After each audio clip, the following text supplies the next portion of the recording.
first time I thought I wanted to be a musician was when I heard my brother playing guitar in the room next to me.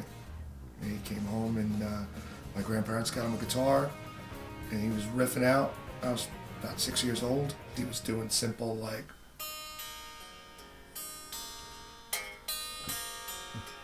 and I was like, what is that, man? That sounds pretty cool. It was like he didn't even know how to play a chord yet. And I listened to him and I was like, wow, that's really cool. I like that. You know, then I would hear him playing in the other room and coming up with like, he totally exposed me to the Beatles. Guitar-wise, I think I made a big step. I'll never forget the day I was sitting outside. We used to play wiffle ball in the backyard. Me and my brother would come home from work. And I was listening to, I think it was PLJ back then, played the rock stuff back then, or NEW, I forget. But I was like listening to like, and I'm like, it was the Kinks. And I was like, oh, this is pretty cool, you know?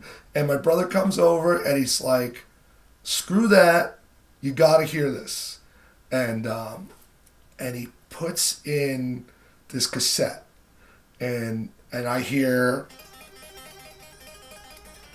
and I'm like, what is that? What is that sound coming out of that? And it was Eddie Van Halen playing Eruption, and it was a total, like, music just went from like this to just bang in like 30 seconds to me.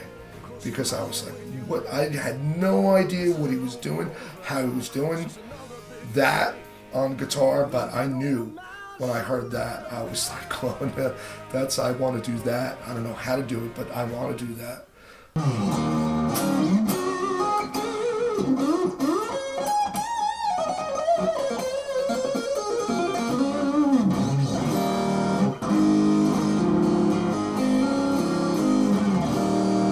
Songwriting, my influences are definitely Lennon and McCartney, a big Beatles fan, love them.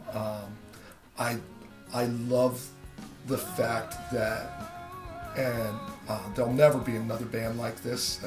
I sound like an old fogey, but they started out in like that teeny bopper bubblegum music and evolved into this songwriting genius that they did. If you think about the fact that every song that you hear by them was a hit. Like, nobody has that many hits. Nobody has that kind of repertoire, that kind of, you know, it's just amazing to me. So that's a huge influence. Guitar-wise, Eddie Van Halen, huge influence on me. Stevie Ray Vaughan was a huge influence on me. I like anything that's funky and soulful, and that's what he was like too. I mean, great guitar players are great guitar players. You know, there's a million of them that people don't know who they are.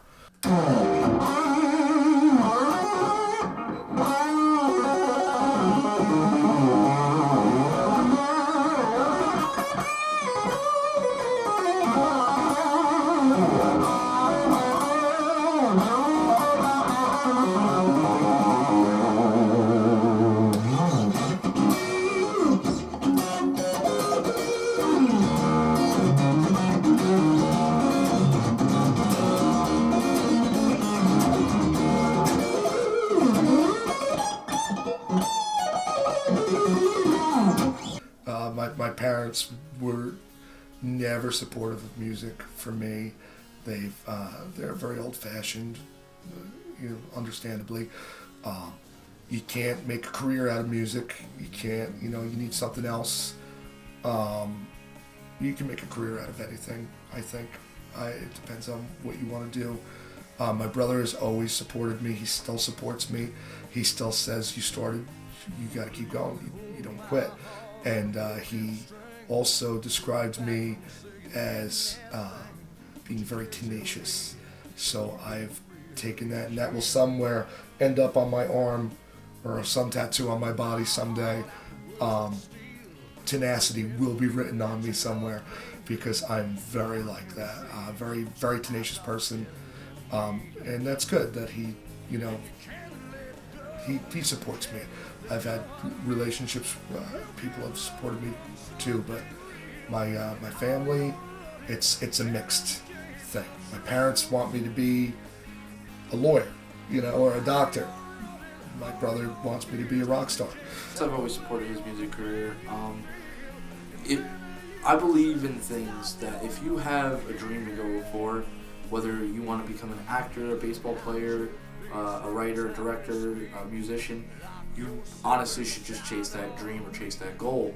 So I've always been very supportive of it. I find it pretty cool, to have your father kind of, be like, I guess a mini rock star at times.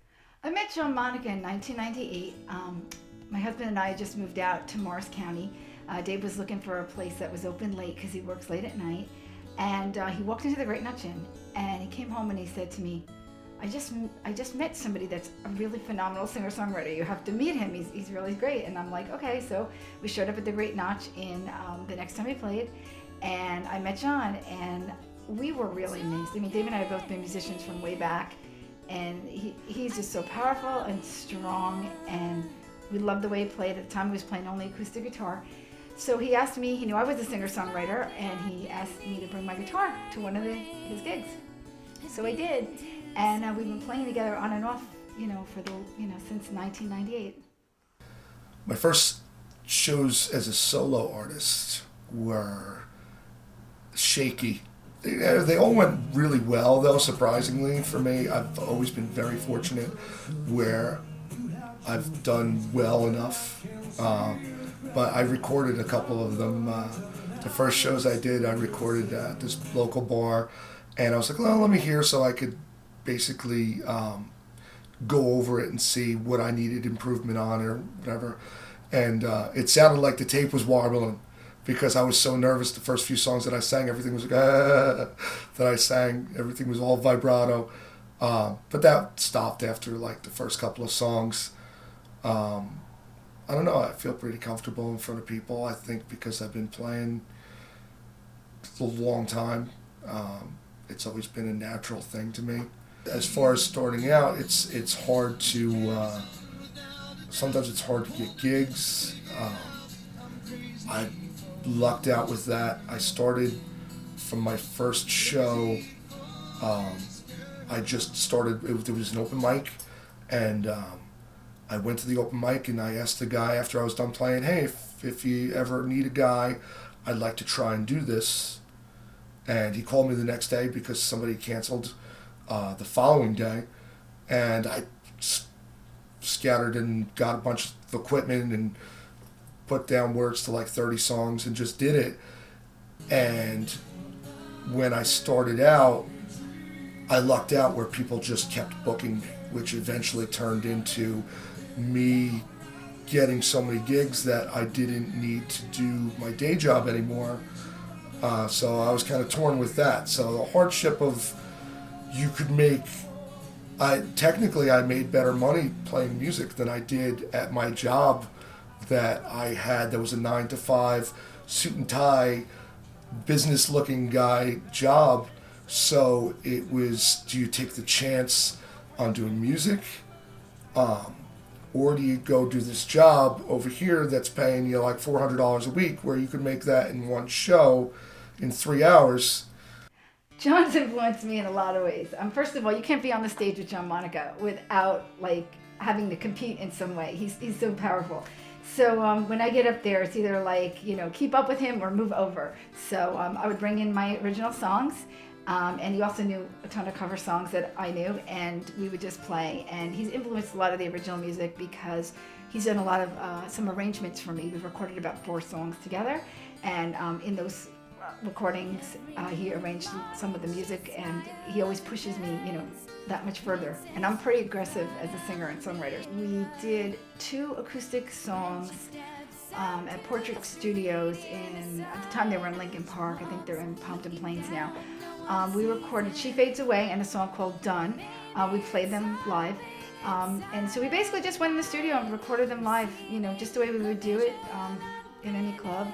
And we also recorded a song called Brave, which was more of a band arrangement. And we recorded that at the Showplace in Dover and also worked on it at his place. John is he's very good at arranging and just singing. When he's singing background on your stuff, you really know it.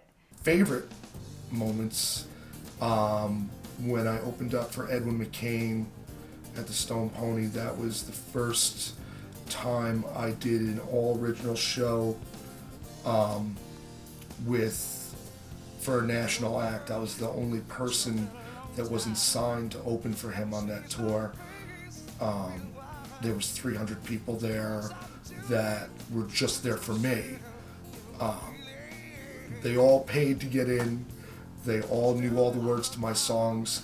So just the energy of like 300 people singing your songs while you're on the stage like that, yeah, I was really pumped for that. That was the adrenaline for that show alone wiped me out. I mean, I play 7 to 10 shows a week, 3 hours nonstop singing.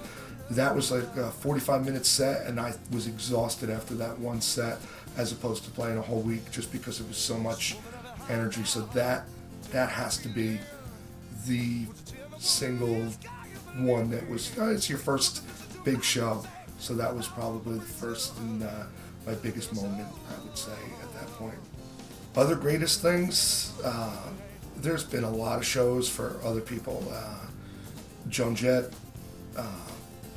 Whitesnake, Jeffrey Gaines, so many different people that I got to play with. Smithereens, I love the Smithereens. Smithereens are great. All those shows were great. They're all great moments. I think one of the things that I got the biggest thrill out of, which may not seem like anything to somebody, but when I did the Whitesnake show, the tickets are Ticketmaster tickets that had Whitesnake and John Monica on it. And to me, just having your name on a ticket like that was like huge for me. You know, I was like, oh, that's pretty cool. You know, somebody else might not appreciate that. It's a stupid thing, but I don't know. I like that. You know, it feels like you're reaching a plateau. Like there's like different plateaus. You're playing in bars, and then you go up to where you're playing like more on a level with like people that are doing the same thing as you. We're all in the same thing. We're all in the same business. I don't see a difference between somebody that like Bruno Mars or somebody like me, because you're all doing the same thing. There's a fame level that's different, but there's not what you're all trying to achieve. It's all the same. John is always on 10. Like when you see him, he's always, it doesn't matter if there's 10 people in the room or 1,000, he gives the same show. Not in a boring way, like over and over, but he is just always that in tune, in touch with his music. He's added a lot of effects now to some of his shows. Like he used to just play it with acoustic guitar, but now he's bringing in effects for his guitar and his vocals, so he can do more, because he does play as a solo artist a lot, so it enhances what he does. He can cover more, and he's just started to get me to add more to it too with the effects. This is like the Wall of Fame, all this stuff. These stuff from like I opened for Graham Parker over there. Let me sign that for me. Marshall Tucker Band, Smithereens. That's from Edwin McCain over there. That was the set list. Different people that I've met throughout the years. Jeffrey Gaines, my Eddie Van Halen one, which is like gold to me. This is where I do the drums, all kinds of crap in this room. But over here, I don't know if you'll have to get close to it and get like a zoom in, but the ticket I was talking to you about, the Whitesnake on the top right, there's that one. There's Patti Smythe, Scandal. That was my CD release party. I'm trying to think who I opened for. Enough's Enough. There's a bunch of people that, and that's, I don't have all the tickets, unfortunately, but the ones that I do have, I kept, and I definitely had to keep the Whitesnake one. I don't really have regrets. I do what I do for a reason. There's maybe my approach to things. I've never really, when looking for a record deal, I never focused on going into the city and doing original shows that would maybe make me bigger or famous or something. But I could regret that, but I don't really regret it because I've made a career out of what I love, and then there's give and take in everything, and I think that you have to realize that you could stay local and make a living doing what you like or what you love, or you could become famous and you could be on the road and you could be constantly gone 6 months out of the year, or waking up in a different town everywhere. I don't know if I really needed that or wanted that. So I don't, career-wise, I don't have any regrets that way. I have regrets. I wish that I had more of a family, but that's what you give up with this, which sucks. It's like I've always wanted to have, the house and the kids and stuff like that. And I think not spending as much time with my son as I wanted to.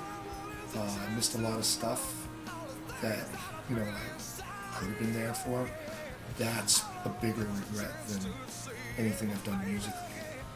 That would be the only thing. It was difficult, when your father's constantly on the road. Not really far, obviously through Jersey and stuff, but it's not easy when trying to make time for your father or trying to see your father at times is not an easy thing. It's hard for me to say what my relationship is like with my father. It's hard. It was always hard to ever see him. So I guess you can say it was never a 100% normal father and son relationship. Whenever we get, together and get to meet and go out maybe to a mall or to a ball game or a movie, it's pretty normal. It is pretty normal, like a father-son thing. Never really felt weird around him, even though it was hard to always see him. I would say it's not what a typical father and son relationship should be or would be. That's really the best way I could describe my relationship with my father. The only advice I ever get from people all the time is get out there, be seen, be heard, put yourself out there. I had recently met Greg Howe, who he's played guitar with a million people, Michael Jackson, Christina Aguilera, Justin Timberlake. He showed up at one of my shows through a mutual friend, watched the show. It was cool to have somebody, who's out there, who's done it, come see the show. And at the end of the show, he asked me for my information and everything, and he said to me, which I don't like to tell people this because I don't want it to come across the wrong way, because I don't want to seem arrogant to people or anything. I'm not that type of person. But he said to me, do you think that Chris Cornell has anything on you? I love Chris Cornell. I think Chris Cornell is amazing. But for somebody who had been out there playing with these people to say something like that to me was like the greatest compliment, to put me in that kind of a thing, category with somebody like that. And I said to him, I love him, and he said, that's not the point I'm trying to make. The point I'm making is that if you to be on that level with him, there's no difference between you and him and somebody else, other than he's out there. And if you don't put yourself out there, nobody's going to see you. So that's why I try to, mingle more, interact, network. It's a funny thing because I've always been the type of person where I don't want to have a friendship with somebody that is beneficial to me because of that friendship. I want to have a friendship with somebody because I like them, they're my friend. So there's a lot of phony things out there. I don't want to network with people and try and be like, hey, will you help me out here and there? So I don't even say my own name when I play out. I don't tell people who I am. I'm a terrible self-promoter. So that's the thing that I get. I get promote yourself more, get out there in front of people, make more people see you, put YouTube videos. So I try to do that. That's basically the biggest advice that I get from people. Get out there. Put yourself out there. He's very authentic. He's genuine. Not that other people aren't, but when you see Johnny walk away, even if you're in a club that you really witness something, he's really in tune with what he's doing, and it's just his power. He's just powerful. He's strong as a singer. He's strong as a guitar player.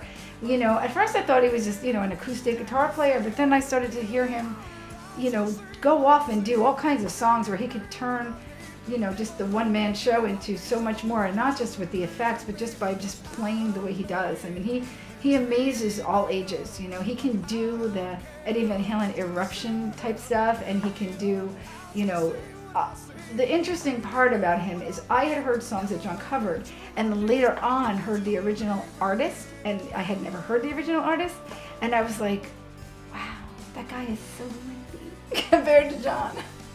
As long as I can sing, play guitar, or be involved in it somehow, recording other people. This is my life. So basically, till they throw the dirt on top of my grave, I guess this is what this is what I chose to do. So you gotta stick with it. Give me something to believe in. Let me listen to your laugh again. I can feel you heavy breathing as I listen to your lies, and then tell me that you know me. Say I wanna touch my skin, yeah. Oh, but you're just another name, desperate game you played in vain again.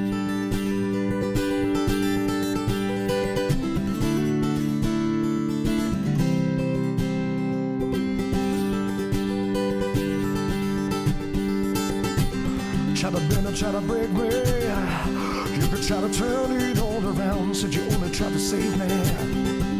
Well, I was never on the ground. I was never on the ground.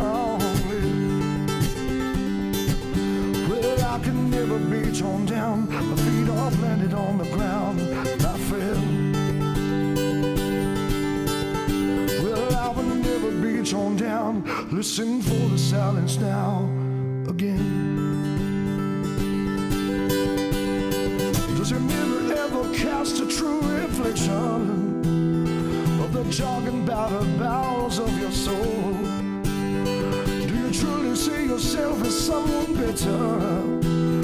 Don't you realize that you're just another fool? Now you pick another bottle, stick another needle in your veins. Wonder why your life is hollow. Wonder why you can't seem to see straight. Well, I can see you made it to the top again. My feeling, well, I will never be torn down. But life is for my heart of sound. I feel, well, I will never be torn down. My feet are firmly on the ground again. Torn down, listen for the silence now.